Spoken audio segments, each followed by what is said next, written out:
UKHI, Bangladesh. The soldiers arrived, as they often did, long after sunset. It was June, and the newlyweds were asleep in their home, surrounded by the fields of wheat they farmed in western Myanmar. Without warning, 7 soldiers burst into the house and charged into their bedroom. The woman, a Rohingya Muslim who agreed to be identified by her first initial, F, knew enough to be terrified. She knew the military had been attacking Rohingya villages, as part of what the United Nations has called ethnic cleansing in the mostly Buddhist nation.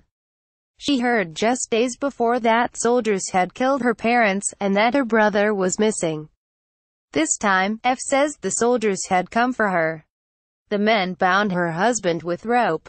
They ripped the scarf from her head and tied it around his mouth. They yanked off her jewelry and tore off her clothes. They threw her to the floor. And then the first soldier began to rape her.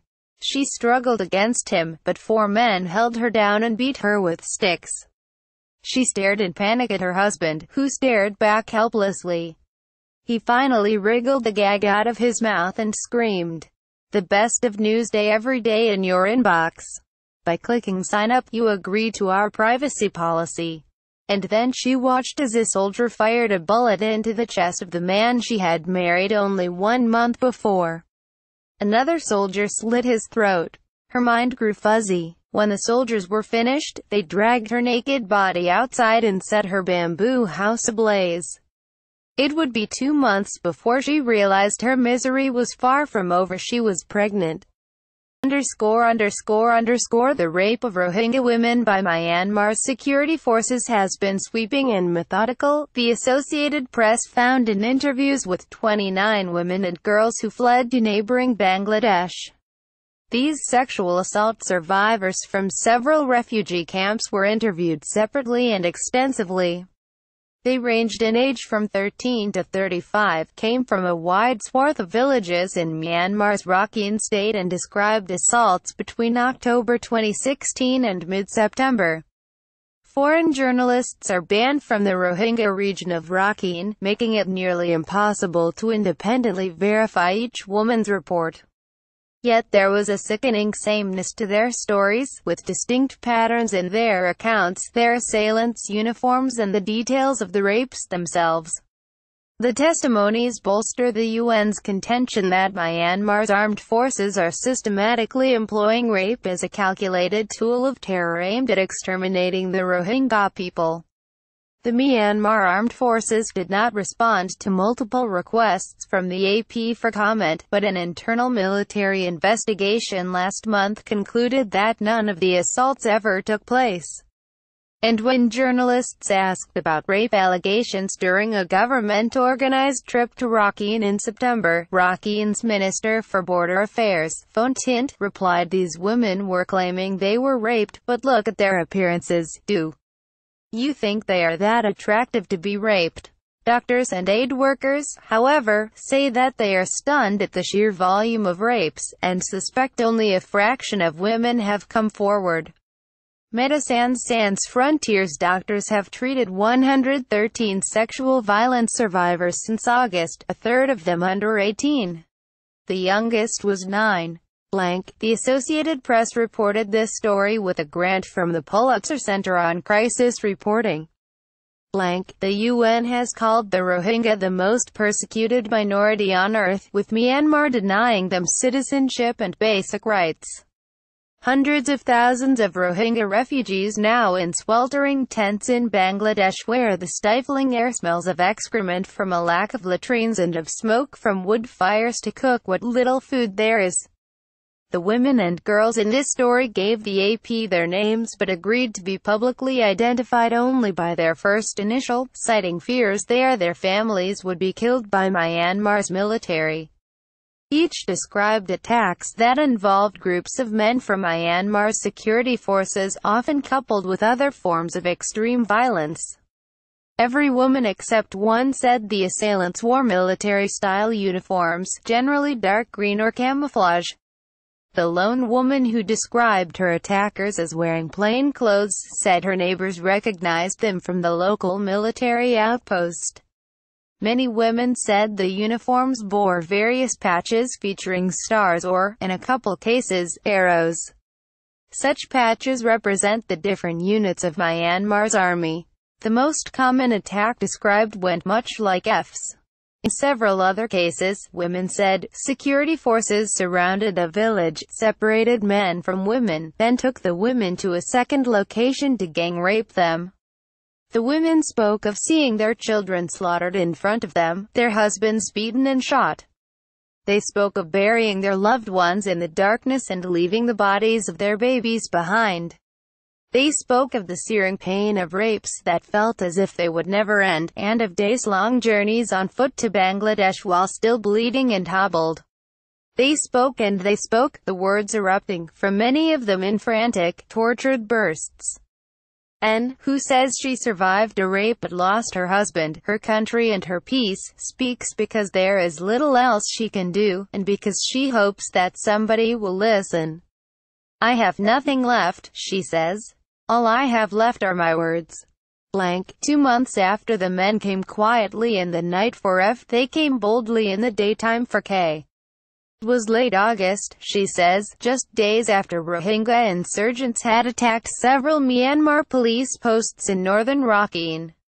Security forces responded with swift ferocity that human rights groups say left hundreds dead and scores of Rohingya villages burned to the ground. Inside their house, Kay and her family were settling down to breakfast. They had only just swallowed their first mouthfuls of rice when the screams of other villagers rang out. The military was coming. Her husband and 3 oldest children bolted out the door, fleeing for the nearby hills. But Kay was nearly 9 months pregnant, with swollen feet and 2 terrified toddlers whose tiny legs could never outpace the soldiers' strides. She had no place to hide, no time to think. The door banged open, and the men charged in. There were 4 of them, she thinks, maybe 5, all in camouflage uniforms. Her young son and daughter began to wail and then, mercifully, scampered out the front door. There was no mercy for her. The men grabbed her and threw her on the bed. They yanked off her earrings, nose ring and necklace. They found the money she had hidden in her blouse from the recent sale of her family's cow.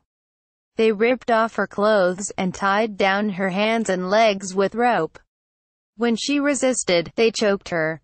And then, she says, they began to rape her. She was too terrified to move. One man held a knife to her eyeball, one more a gun to her chest. Another forced himself inside her. When the first man finished, they switched places and the torture began again. And when the second man finished, a third man raped her. In the midst of her agony, she thought of nothing but the baby inside her womb, just weeks away from emerging into a world that would not want him, because he was a Rohingya. She began to bleed. She blacked out. As she awoke, her great-aunt was there, tearfully untying her. The elder woman bathed her, clothed her and gave her a hot compress for her aching thighs. When Kay's husband returned home, he was furious not just at the men who had raped her, but at her. Why, he demanded, had she not run away? She was pregnant and in no condition to run, she shot back. Still, he blamed her for the assault and threatened to abandon her, because, he told her, a non-Muslim had raped her. Fearful the men would return, she and her family fled to her father's house in the hills above the village. When they saw soldiers setting fire to the houses below, they knew they had to leave for Bangladesh. Kay was too crippled by pain to walk. Her husband and brother placed her inside a sling they fashioned out of a blanket and a stick, and carried her for days. Inside her cocoon, she wept for the baby she feared was dead. A few days after the men burst into Kay's house, 10 soldiers arrived at ours. She was just 13 years old, but R had already learned to fear the military men. Her parents had warned her to steer clear of them, yet it was her father who first fell prey to their wrath. One day last year, R says, soldiers stabbed him in the head with a knife, killing him. Yet R's family had nowhere else to go, and so they stayed in the village. R busied herself by learning Arabic, doting on her chicken and its hatchlings and caring for her 2 younger brothers. And then, one day in late August, R says the soldiers barged into her house. They snatched up her little brothers, tied them to a tree outside and began to beat them. R tried to run out the front door, but the men caught her. Her body is barely pubescent, her limbs still gangly like a child's. But her youth could not protect her. R fought back against the men, but they dragged her out of the house. The skin tore away from her knees as her legs scraped along the ground. The men tethered her arms to 2 trees. They ripped off her earrings and bracelets, stripped off her clothes. R screamed at them to stop. They spit at her. And then the first man began to rape her. She froze. She was a virgin. The pain was excruciating. The attack lasted for hours. She remembers all 10 men forcing themselves on her before she passed out. One of her older brothers later found her on the ground, bleeding. R's 2 little brothers were missing, but their mother had no time to search for them. She knew she had to get her daughter over the border and to a doctor quickly to get medicine in time to prevent her pregnancy. R was barely conscious, so her 2 older brothers carried her across the hills and fields toward Bangladesh. R's mother hurried alongside them, terrified for her daughter, terrified that time was running out. That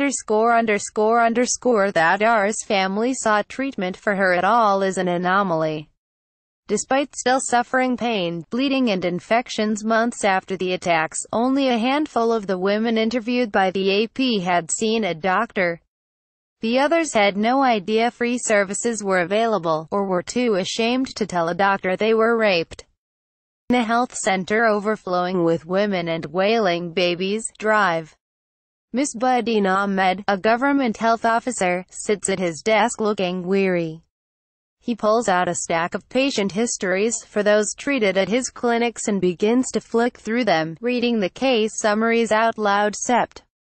5. A patient 7 months pregnant says 3 soldiers burst into her home 11 days ago and raped her. Also Sept. 5. A patient says she was asleep at home when the military broke in 20 days ago and 3 soldiers raped her. September 10. A patient says the military came to her house 1 month ago and beat her husband before 2 soldiers raped her. Ahmed says the women who managed to overcome their fear and make it to his clinics are usually the ones in the deepest trouble. So many others, he adds, are suffering in silence.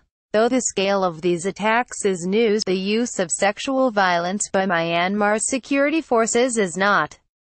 Before she became Myanmar's civilian leader, Aung San Suu Kyi herself condemned the military's abuses.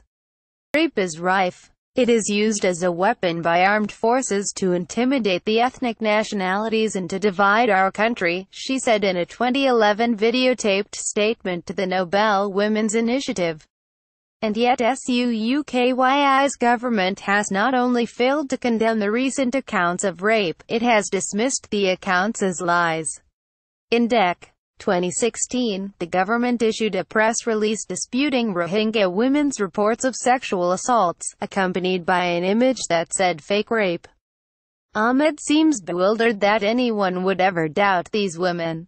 Look at what I have just shown you, he says, gesturing toward his stack of files chronicling one atrocity after another. Gynecologist Arjuna Akhtar has witnessed the results of those atrocities. Since August, so many women began showing up at her 2 clinics, she stopped asking them to fill out patient history forms so she could treat them faster. Among other women, she estimates between 20 to 30 rape survivors visited her clinics in September and October. She ticks off the injuries: 2 women with lacerations to their cervixes they said were caused by guns shoved inside their bodies. 1 woman with horrific tearing she said was caused by a nail driven into her vagina. Several women with severe vaginal bleeding. More recently, she says, women who were raped months ago have been coming to her in a panic, asking for abortions. She has to explain to them that they are too far along, but reassures them that officials will take the babies if they cannot care for them. Still, for some Rohingya women, giving up the babies they never asked for was not an option. Which is how it was for F_____. More than 3 months had passed since the men burst into F's home, and her despair had only deepened. Neighbors had taken her in and cared for her. But her house was gone, her husband was dead. And the timing of the attack left little doubt that the baby growing inside her belonged to one of the men who had caused all her grief. She could only pray that things would not get worse. And then, one night in mid-September, they did. F was asleep along with the neighbors, a couple and their 5-year-old son, when the men broke down the door, jolting everyone awake. There were 5 of them this time, she remembers. They quickly grabbed the boy and slashed his throat, and killed the man. Then they turned to the man's wife, and to F. And her nightmare began again. They stripped off the women's clothes. 2 of the men noticed the swell of F's stomach and grabbed it, squeezing hard. They threw the women to the floor. F's friend fought back, and the men beat her with their guns so viciously the skin on her thighs began to peel away. But the fight had gone out of F. She felt her body go soft, felt the blood run between her legs as the first man forced himself on her, and then the second. Next to her, 3 men were savaging her friend. When it was finally over and the men had gone, the 2 women lay immobile on the floor. They lay there for days, so crippled by pain and catatonic from the trauma that they could not even lift themselves to use the toilet. F could smell the blood around them. As the house baked under the punishing sun, the stench from the decaying bodies of her friend's husband and son finally overwhelmed her. She would not die here.